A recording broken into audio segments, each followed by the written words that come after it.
MA तृतीय semester के विद्यार्थियों, आज सबको मैं मॉनेटरी इकोनॉमिक्स का पहला जो टॉपिक है जिसे हम कहते हैं मनी, मुद्रा।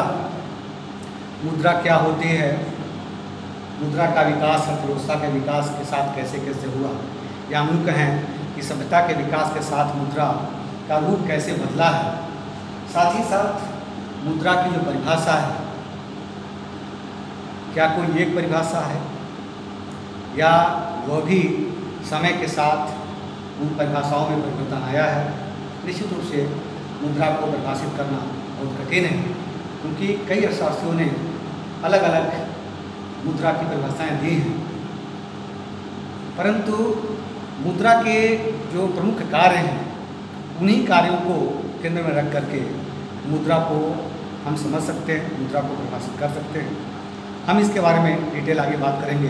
पहले हम ये समझने का प्रयास करें कि इवोल्यूशन ऑफ मनी, मुद्रा का विकास कैसे हुआ, उद्भव कैसे हुआ, क्या आवश्यकता पड़ी कि मुद्रा अर्थव्यवस्था में प्रचलन के लिए आवश्यक माना गया। और ये माना जा रहा है कि मुद्रा के बिना कोई भी अर्थव्यवस्था का संचालन ठीक तरीके से संभव नहीं है। हम कल्पना करें एक ऐसी स्टेज की जब मुद्रा थी ही नहीं, मुद्रा का प्रयोग नहीं होता था, यानी हम बात कर रहे हैं प्री मॉनेटरी स्टेज, मुद्रा प्रयोग होने के, मुद्रा के उद्भव के पहले की अवस्था। तब कैसे लोग अपनी आवश्यकताओं को पूरा करते थे, जिसे हम कह सकते हैं बार्टर सिस्टम, विनिमय प्रणाली। यानी निश्चित रूप से मानव सभ्यता के विकास का जो पहला क्रम है, जिसे मैंने कहा प्री मॉनेटरी स्टेज, लोगों की आवश्यकताएं सीमित थीं। अपनी आवश्यकताओं की सारे वस्तुओं का उत्पादन एक परिवार कर लेता था, लेकिन सभ्यता के विकास के क्रम में परिवार से समुदाय, समुदाय से समाज, वो बढ़ता गया, उनकी आवश्यकताएं बढ़ती गई, आवश्यकताओं में निरंतर परिवर्तन हुआ। एक समय था जब हम बात कर रहे हैं बार्टर सिस्टम, जब परिवार से समुदाय के रूप में मानव सभ्यता का विकास हुआ, लोगों की आवश्यकताएं बढ़ीं और ये महसूस किया गया कि जो हम वस्तुओं का, जिन वस्तुओं का उत्पादन हम करते हैं, जिन सेवाओं को हम प्राप्त करते हैं, हमारी आवश्यकताएं कहीं उस दायरे से अधिक हैं। वे वस्तुएं जो हम जिनका उत्पादन नहीं कर पाते हैं, वो भी हमारे उपभोग में प्रयोग होनी चाहिए। आवश्यकता महसूस करी, वे सेवाएं जो जिनका प्रोडक्शन स्वयं नहीं करता है वो परिवार, उन सेवाओं को भी अवेल करना चाहिए। कैसे संभव? खास तौर से यदि हम थोड़ा सा पीछे जाएं तो ग्रामीण क्षेत्रों में जो बहुत ही इंटीरियर क्षेत्र हैं, आज तो संभवतः नहीं मिलेंगे, लेकिन संभवतः आप जो बहुत उम्रदराज लोग हैं, बुजुर्ग लोग हैं, उनसे आप चर्चा करो तो वो आपको बताएंगे। या कभी कभी आप देखो ग्रामीण क्षेत्रों में किसान करता क्या है कि एक जो फसल है उसके पास अधिक मात्रा में है, दूसरे फसल का उपभोग करना चाहता है, तो आपस में एक्सचेंज कर लेते हैं। जैसे अधिक गेहूं का उत्पादन किया, लेकिन वो चावल का भी उपभोग करना चाहता है, तो किसी ऐसे व्यक्ति जिसके पास चावल है या जिसके पास धान है, धान भी एक्सेस उसके पास है, वो धान दे करके किसी दूसरे से गेहूँ प्राप्त करना चाहता है, और एक व्यक्ति ऐसा है जो गेहूँ दे करके चावल प्राप्त कर सकता है। यानी दोनों के बीच में, यानी दो वस्तुओं के बीच में, यानी गेहूँ और चावल, यानी यदि हम कहें गेहूँ और चावल के बीच में,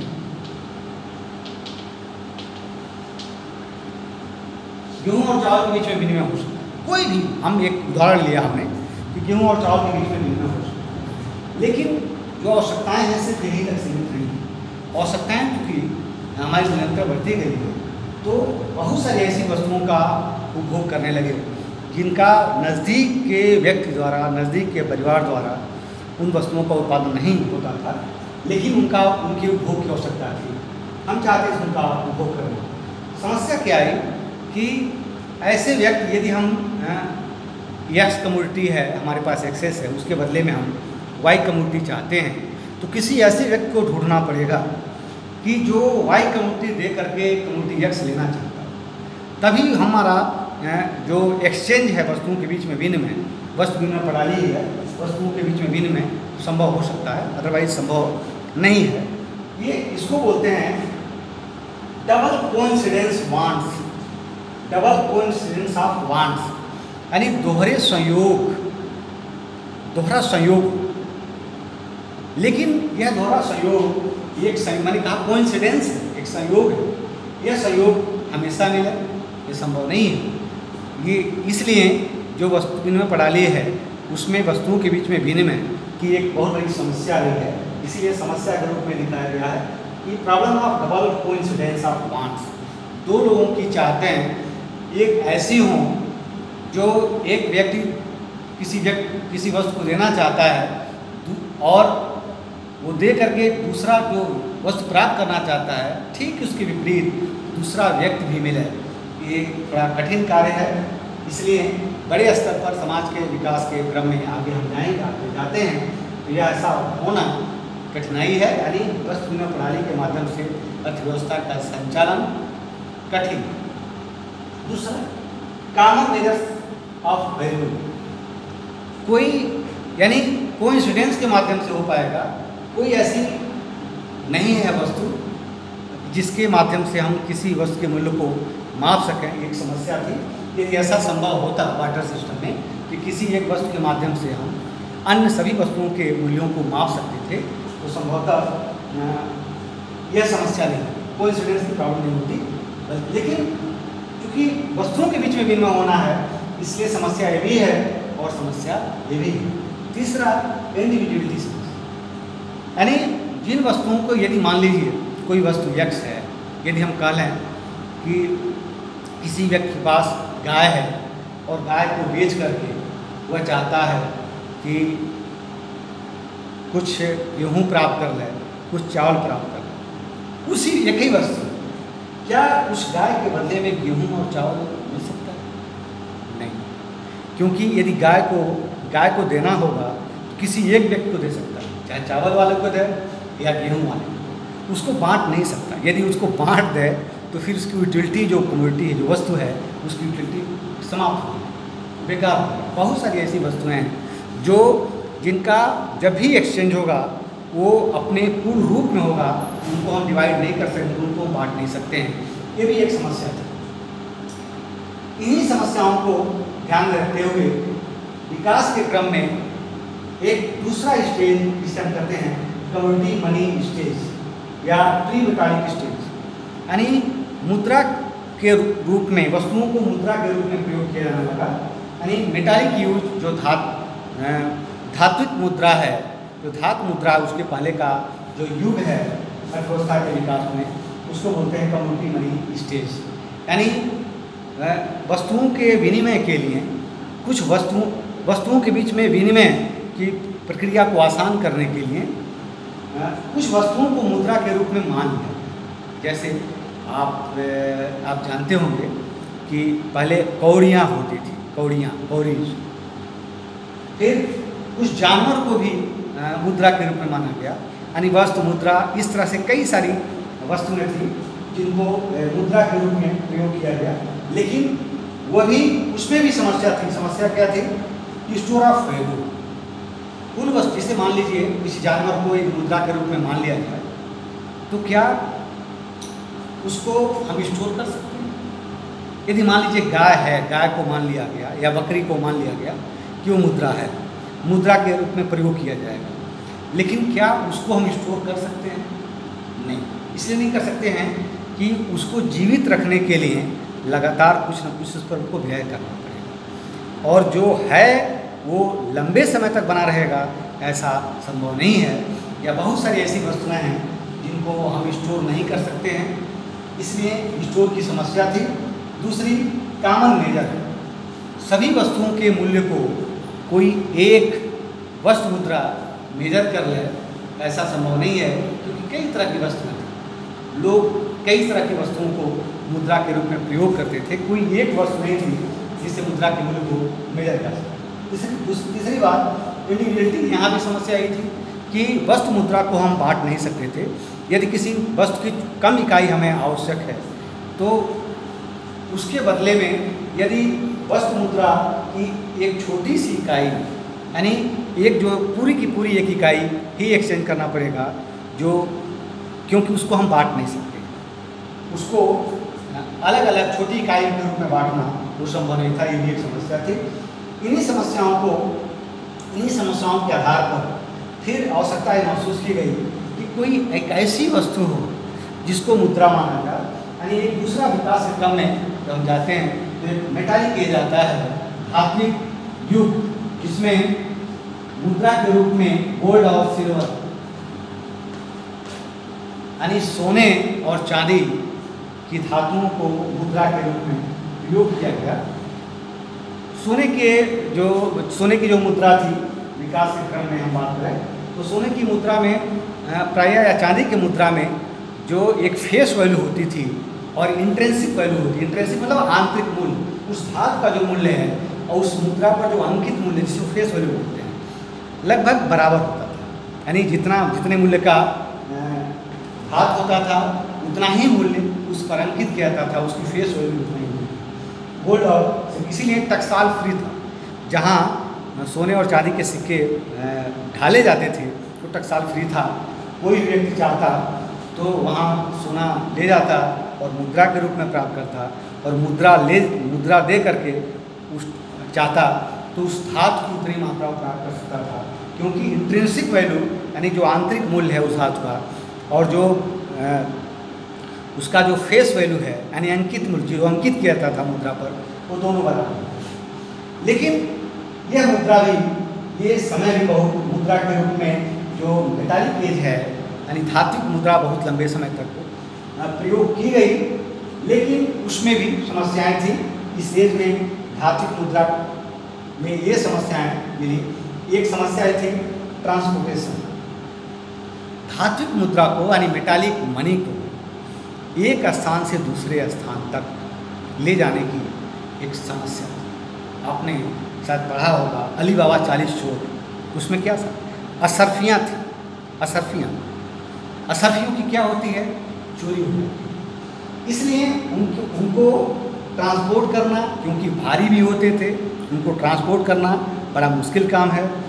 मैंने लिखा है यहाँ पर सिक्योरिटी ऑफ मेटालिक मनी, यानी सुरक्षा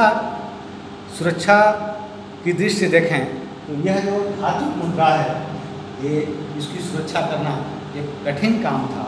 आप देखे होंगे, आपने सुना होगा कि प्रायः जब सोने और चांदी के रूप में मुद्राएं होती थी तो लोग उसकी बहुत माकूल सुरक्षा व्यवस्था करते थे कि उनकी चोरी न हो।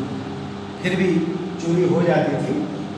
और इसमें एक महत्वपूर्ण चीज़ मैंने कहा, ट्रांसपोर्ट, एक से स्थान दूसरे स्थान ले जाने में भी एक डर रहता था कि हम ले जा रहे हैं, रास्ते में हो सकता है इसकी चोरी हो जाए, या घर में रखे हुए हैं। यानी सिक्योरिटी की प्रॉब्लम थी, ट्रांसपोर्टेशन की प्रॉब्लम थी, उसके वजह से दूसरे ले जाने में दिक्कत थी।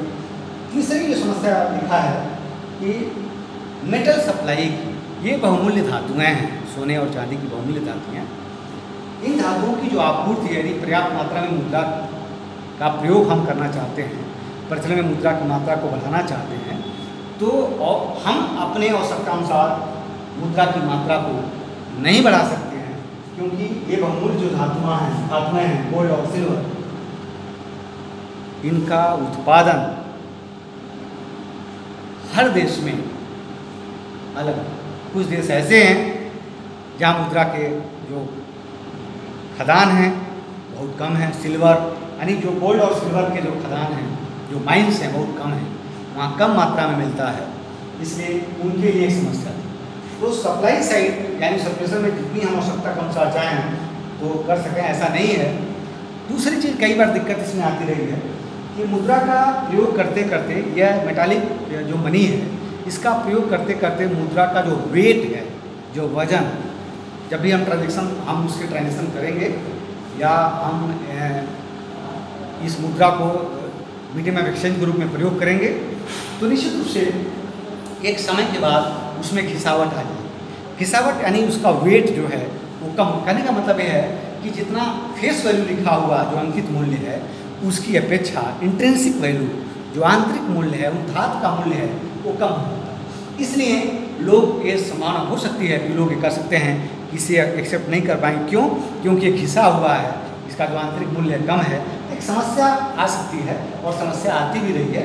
लोगों ने कई बार ये कहा भी है कि नहीं, ये मुद्रा घिसी हुई है, नहीं है, नहीं होगी तो दोनों वैल्यू बराबर होगी, इंट्रिंसिक वैल्यू और जो फेस वैल्यू दोनों बराबर होगी, आसान होगा। लेकिन समय के साथ इसमें गिरावट आती है। तो इन सारी दिक्कतों को ध्यान में रखते हुए फिर अर्थव्यवस्था के विकास के क्रम में या सभ्यता के विकास के क्रम में हम बात करें, एक नया फिर युग शुरू होता है जिसे हम कहते हैं paper money stage. Paper money stage यानी मुद्रा जो मेटल की होगी नहीं होगी, बल्कि पेपर कागजी मुद्रा का प्रश्न यह है कि कागजी मुद्रा को क्या, कागजी मुद्रा में जो कागजी मुद्रा का जो इंट्रिंसिक वैल्यू है, यानी आंतरिक जो मूल्य है क्या है? नथिंग, लेवल कुछ भी नहीं, कागज टुकड़े का क्या मूल्य है। लेकिन एक समय आप विचार करेंगे कि कागजी मुद्रा फिर कैसे चली। कागजी मुद्रा का जो कथन था, एक तो मुद्रा जो आई कागजी मुद्रा, वो रिप्रेजेंटेटिव पेपर मनी थी। रिप्रेजेंटेटिव का मतलब हुआ कि जितनी मुद्रा यदि छापी जा रही है, इशू की जा रही है पेपर मनी, उसके मूल्य के बराबर जो गोल्ड हैं, जो सिल्वर हैं या बहुमूल्य जो धातुएं हैं, उनको रखते थे उसके एवज में, ताकि कोई भी व्यक्ति चाहे उस पेपर मनी को, यानी इसको बोलते हैं कन्वर्टेबल, जो कन्वर्टेबल पेपर मनी थी, हम कन्वर्ट कर सकते थे, चाहे तो उसको हम कन्वर्ट कर सकते थे। यानी उस पेपर के माध्यम से मुद्रा, यानी वह जो मूल्य था उसके पीछे, उस पेपर मनी के पीछे उतने मूल्य का बहुमूल्य धातुएं रखी जाती थी जब भी पेपर करेंसी यानी पेपर मनी जब भी जारी किया। एक युग है, इसके बारे में डिटेल हम आगे बात करेंगे कि टाइप्स ऑफ मनी कितने हैं, कैसे हैं, क्या हैं। टोकन मनी भी है, फिड्यूशियरी मनी है, फिएट मनी है, बहुत सारा कन्वर्टेबल पेपर मनी है, नॉन कन्वर्टेबल पेपर मनी है, रिप्रेजेंटेटिव मनी है। ये बहुत सारे मनी के प्रकार हैं जिसके बारे में हम डिटेल चर्चा आगे करेंगे आगे के समय में। प्रश्न ये आता है कि जब भी हम पेपर मनी की बात करते हैं, देखिए इसी विकास के क्रम में हुआ क्या कि लोगों को लगा कि मेटालिक एज में ये दिक्कतें आ रही हैं। एक तो ट्रांसपोर्टेशन की प्रॉब्लम, असुरक्षा का वातावरण हमेशा बना हुआ है। इसके समाधान के लिए लोगों ने तरीका निकाला। तरीका क्या निकाला कि एक जो साहूकार है या महाजन है, व्यापारी, वो एक सर्टिफिकेट देगा, सर्टिफिकेट कि आपका जो अमानत है हमारे पास इतना रखा हुआ है, और एक सर्टिफिकेट दे दिया कि लिख करके कि इनका अमानत है। और उसी आधार पर दूसरा व्यापारी फिर क्या करता था, दूसरे व्यापारी से लेन देन का कार्य होता था। सर्टिफिकेट, फिर रिसीट आ गया, रिसीट लेकर के, रिसीट यानी क्योंकि जो इनसिक्योरिटी थी, मनी की इनसिक्योरिटी, ट्रांसपोर्टेशन की जो प्रॉब्लम थी, उसके समाधान के लिए एक तरीका निकाला गया कि बेहतर होगा कि हम इनका ट्रांसपोर्टेशन ना करें, यानी बहुमूल्य धातुओं का ट्रांसपोर्टेशन ना करें, जो बहुत रिस्क है। इसलिए एक रिसीट दें। आप ऐसे समझिए कि कई बार ऐसा हम लोग देखते हैं कि किसी एक दुकान पर जब सामान लेने जाते हैं, तो एक दुकानदार जिसके पास वो सामान नहीं होता है, लेकिन कस्टमर चाहता है उस दुकान से लेना, तो दुकानदार अपने वहाँ के कर्मचारी को एक कागज़ की पर्ची पर लिखता है और भेजता है कि जाओ उस दुकान से तुम ये सामान ले।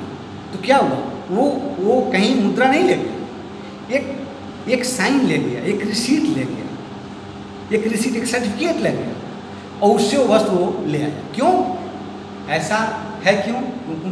अभी भी होता है, आप देखो, आप इस समय भी होता है। क्यों ऐसा हुआ?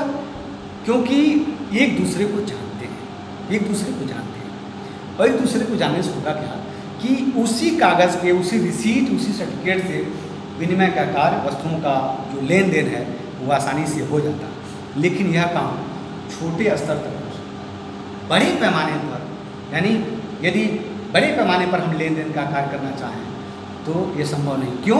कि हो सकता है किसी एक व्यापारी को बी व्यापारी जान रहा हो, सी जान रहा हो, लेकिन बहुत सारे ऐसे व्यापारी हैं जो उसको नहीं जानते। तो एक समस्या आ सकती है, उन व्यापारियों से यदि लेन देन करना हो तो सर्टिफिकेट या रिसीट के माध्यम से वो लेन देन नहीं कर सकता। लेकिन इसके लिए क्या चाहिए कि क्रेडिबिलिटी, यानी क्रेडिबिलिटी हो, एक साख हो, यानी ऐसा कोई व्यापारी हो जिसकी साख सभी लोग जानते हैं, यानी उसकी क्रेडिबिलिटी है, उसकी इतनी साख है कि एक कुर्सी वो लिख देगा, एक सील लगा देगा, तो उससे कोई भी जो ट्रेडर्स है, जो साहूकार है, वह वस्तु दे सकता है उसी रिसीट के आधार पर, यानी क्रेडिट। तो यह विचार आया कि क्यों नहीं कुछ ऐसा सिस्टम हो जिसमें, अच्छा दूसरी समस्या क्या है कि यदि रिसीट है, यदि ए व्यापारी है, बी व्यापारी है, सी व्यापारी है, सबकी रिसीट या सबका सर्टिफिकेट एक तरह नहीं हो सकता। एक मान लीजिए कोई इस तरह का बनाया सर्टिफिकेट, किसी ने ये सेव दिया एक निश्चित मूल्य के लिए, किसी ने ये सेव दिया, सबके क्या है, सेव अलग अलग है, ये पहचानने के लिए कि फला व्यापारी का है, ये फला का है, बी का है और ये सी का है, इस रूप में। तो क्या है, एक ही मूल्य के जो रिसीट हैं, यानी पेपर मनी को हम बात करें तो पेपर मनी के रूप में जो रिसीट या जो सर्टिफिकेट प्रयोग हो रहा है व्यापारियों के द्वारा, तो क्या एक ही मूल्य क्या है, लेकिन अलग अलग है। इनको समझना बहुत कठिन है, क्योंकि आदमी ये समझेगा कि ये उसी मूल्य का इस शेप में है, उसी मूल्य का इस शेप में है, तो जो डिफरेंट शेप के एक ही मूल्य के जो पेपर मनी है वो डिफरेंट शेप के होंगे। एक कन्फ्यूजन या विनिमय में जो समस्या है वो आती रहेगी। इस समस्या के समाधान के लिए यह समय के साथ कैसे परिवर्तन हुआ, लगा कि नहीं, एक बैंकिंग सिस्टम, एक बैंकिंग प्रणाली विकसित होनी चाहिए, और उस बैंकिंग प्रणाली के माध्यम से बैंकिंग, आज भी देखिए बैंक क्या देता है, बहुत सारे इस तरह के बैंक की एक शाख होती है, बैंक की एक शाख होती है, एक क्रेडिट होती है, और उसी क्रेडिट पर एक बैंकों में क्या, बैंकों में लोगों का विश्वास, जिस दिन बैंक में विश्वास लोगों का टूट जाएगा या ख़त्म हो जाए, व्यवस्था, अर्थव्यवस्था बेकार हो जाएगी। कैसे होगा, जो अलग अलग था, जो डिफरेंट शेप में, डिफरेंट साइज के बनाए जाते थे, उसको दूर करने में जरूरी था कि बैंकिंग सिस्टम को डेवलप किया जाए, और साथ ही साथ यूनिफॉर्मिटी हो, एक रूपता हो, एक रूपता के साथ ट्रस्ट इन बैंकिंग सिस्टम, लोगों का विश्वास, लोगों का कॉन्फिडेंस उस सिस्टम कि जो उसने जारी किया है उस पर, क्योंकि पूरा का पूरा जो मुद्रा का हम यदि करेंसी की हम बात करें तो सब पूरा का पूरा उसके पीछे क्या है, एक कॉन्फिडेंस है, एक ट्रस्ट है, लोगों का ट्रस्ट है, लोगों का विश्वास। कोई मुद्रा जब तक लोगों का विश्वास नहीं होगा तब तक वो कोई भी मुद्रा के रूप में कार्य नहीं, मुद्रा घोषित भी कर दिया जाए लेकिन लोगों का यदि मुद्रा उसमें विश्वास नहीं है तो मुद्रा के रूप में कार्य नहीं कर सकती है, वो मुद्रा नहीं हो सकती। इसलिए लोगों का विश्वास उस मुद्रा में होना चाहिए। इसी को ध्यान रखते हुए एक system, banking system, central bank, एक कॉन्सेप्ट आया सेंट्रल बैंक, केंद्रीय बैंक, कि एक ऐसा बैंक हो हर देश में, हर अर्थव्यवस्था में, जो बैंक क्या करे, बैंक यही काम करे कि नोट को इशू करे। आज के समय में कोई ऐसा देश नहीं है दुनिया का जहाँ पर केंद्रीय बैंक हो, और केंद्रीय बैंक का जो प्रमुख कार्य है, उसकी जो मोनोपोली है, वो नोट इशू करने का, नोट को जारी करता, करेंसी को जारी करता है। जैसे इंडिया की हम बात करें, इंडिया का जो सेंट्रल बैंक है वो रिजर्व बैंक ऑफ इंडिया है, और रिजर्व बैंक ऑफ इंडिया जो करेंसी है उसको जारी करती है। करेंसी यानी पेपर मनी भी होती है, कॉइन्स भी होती है, जो सिक्के हैं, सिक्के सरकार जारी करती है, लेकिन एक निश्चित मूल्य से ऊपर के जो भी करेंसी है, यानी जो पेपर मनी है, वो भारत में भी बात करें रिजर्व बैंक ऑफ इंडिया छापती है, उसके लिए अलग से उसका एक डिपार्टमेंट भी है रिजर्व बैंक ऑफ इंडिया के पास, जिसके माध्यम से नोट जारी किया जाता है। एक बात दूसरी है कि रिजर्व बैंक ऑफ इंडिया जो नोट जारी करता है वो सरकार की अनुमति से, सरकार की परमिशन से, बिना सरकार के परमिशन से रिजर्व बैंक ऑफ इंडिया या किसी भी देश का जो केंद्रीय बैंक होता है वो नोट इशू नहीं करता है। यानी सरकार का पूरा होल्ड होता है करेंसी इशूज करने में। तो कहने का ये तात्पर्य है कि यदि हम उनको ध्यान से देखें, जो पेपर मनी है, जो हमारे पास जो जिस रूप में हम देख रहे हैं पेपर मनी, करेंसी जिस रूप में देख रहे हैं, तो हमको मिलेगा कि वह करेंसी, उसमें यूनिफॉर्मिटी है, उसमें ट्रस्ट है, लोगों का विश्वास है, इसीलिए वो मुद्रा के रूप में कार्य करता है। एक बात मैं यहाँ कहना चाहता हूँ कि all currency is money, but all money is not currency. सभी जो चालार्थ हैं, सभी जो करेंसी है वो मुद्रा है, लेकिन सभी जो मुद्रा है वो करेंसी हो, चालार्थ हो, ऐसा नहीं कर सकते हैं। क्यों? क्योंकि मुद्रा का जो एक ब्रॉड हम कहें कि बहुत ही विस्तृत दृष्टिकोण है मुद्रा का, उसमें करेंसी के अलावा बहुत सारी ऐसी वस्तुएं हैं जो मुद्रा के रूप में कार्य करती हैं। यानी मुद्रा के जो कार्य हैं उन कार्यों को संपादित करती हैं, इसीलिए उन वस्तुओं को भी, उस व्यवस्था को भी हम मुद्रा स्वीकार करते हैं करेंसी न होते हुए। इसीलिए मैंने कहा कि all currency is money, but all money is not currency. Thank you. अगला लेक्चर में फिर आपको इसके बाद जो डिफिनेशंस ऑफ मनी है इसके बारे में आपसे चर्चा करूँगा। धन्यवाद।